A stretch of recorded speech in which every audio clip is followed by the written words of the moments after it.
on our stage before, but he is a seasoned comic. Please welcome to Krakow stand-up comedy, Mark! Come on up here!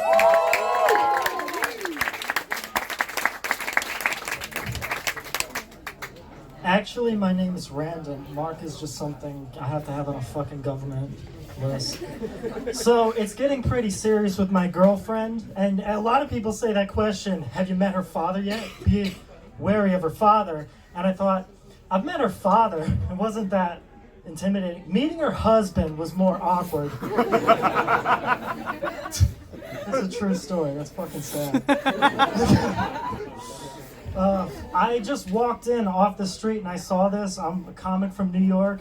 They always have to say, list your credits. Oh, as seen on this show or as seen on that show. I'm not a seasoned comic. You should say, as seen selling drugs outside. Speaking of, where the fuck are all the drugs in this place? Seriously. Yeah, you're stopped left because you're thinking, is he serious? Yes, I haven't been high in like a month. Alright, I'm from the United States, which is, you know, it has its problems, mass murder and everything. I find that to be something this country lacks, this everywhere. It needs more of what happened in Auschwitz, a little bit, not saying Jews, but just a little cleansing. Everyone needs it. It's good. You take a shower to clean, why not fucking wipe out a couple million people? Those weren't the jokes I had written down. It was just funny for me to say. Oh, all right. Do you guys have government assistance in this place? Yeah. I'm on government I fucked my punchline up. Wait, no, I don't think... I'm on government assistance for being schizophrenic and having PTSD, so that's basically being paid to be fucking crazy. Being a professional... yeah, I did say the joke backwards. Oh well, move on to the next one. Anyone here Anyone here this, you know, the reason I have so many paid gigs in New York City is I did a clip of me and a heckler got into it, and that went viral. This horrible set I will try to make go viral, and then, you know, you keep failing upward. I think God said that. The funny thing about mass shootings, I find church shootings extra hilarious because it's an entire group of people saying, I can't wait to get to heaven. I can't wait to get to heaven. Maybe God heard their prayers and sent them that gunman. But the funny thing about death really is it's just unknown. Like, we don't know what happens when we die. We don't even know why we're in this life. I mean, if you think about it, if you knew beyond a shadow of a doubt that when you die, it's like, it's just heaven, it's just sex and coke and everything you ever dreamed of. If we knew, mothers would be drowning their kids in bathtubs on a daily basis, and we would be killing each other for sport in this room. I like the pause, like people are like, I don't want to laugh, and then the room gets cold, and they're like, I better fucking laugh.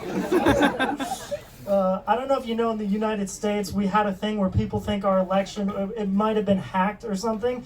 And that, to me, was a serious thing. I had to research into it. People think Russia got infiltrated our elections. So you research it more and more. You think the FBI or computers or something. And then they said that it was actually Facebook comments. And I thought, if you let Facebook determine your political process, you deserve your election hacked.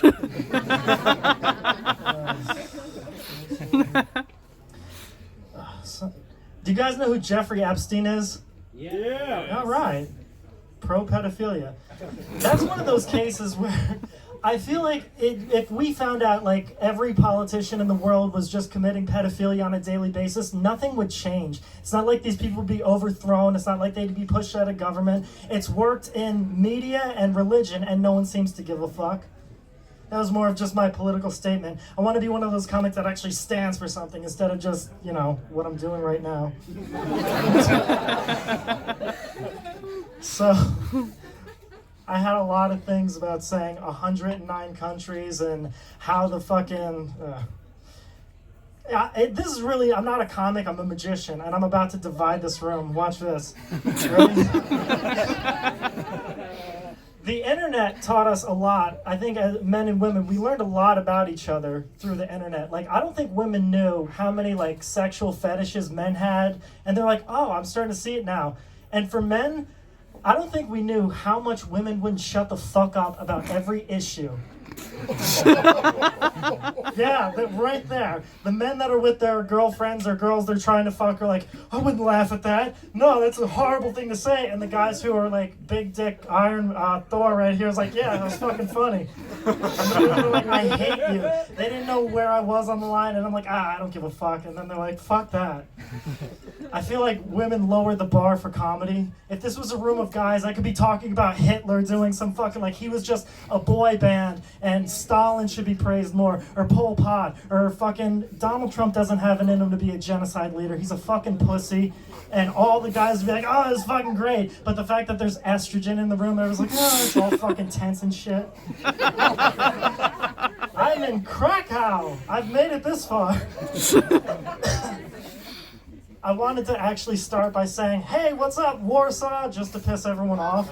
I really did. And my girlfriend's like, don't fucking do that. Don't do that. So I found a way to sneak it in. Just like I found a way to sneak in having sex with this chick at the, you know, the Museum of Sex? There's this S&M exhibit, and she was just there, like, playing around. I was like, oh, I'll play around that. And I was just rubbing up against her, and I came. That's a fucking true story. And I'm admitting it to you right now. If my girl asked me about that, I'm like, no, what the fuck are you talking about? I was just helping her with the exhibit. It's all part of being a pathological, manipulative abuser, which is something I've learned from women. If you Google manipulative, pathological psychopath, it's just a whole bunch of videos of women and the psychology behind it. And I was like, this is how you succeed in a relationship.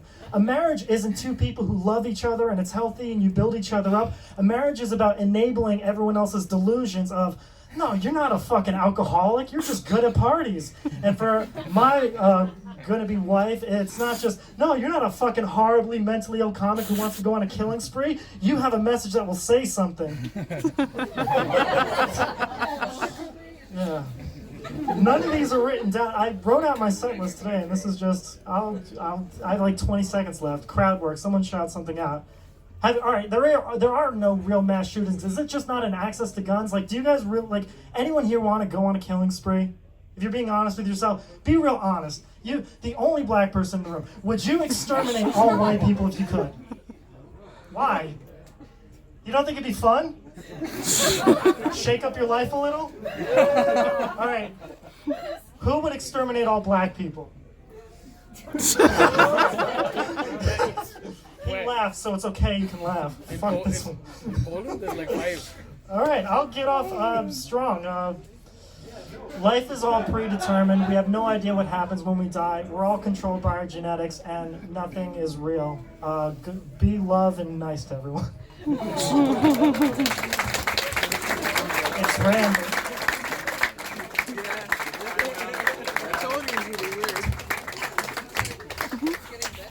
It definitely was random. The reason we don't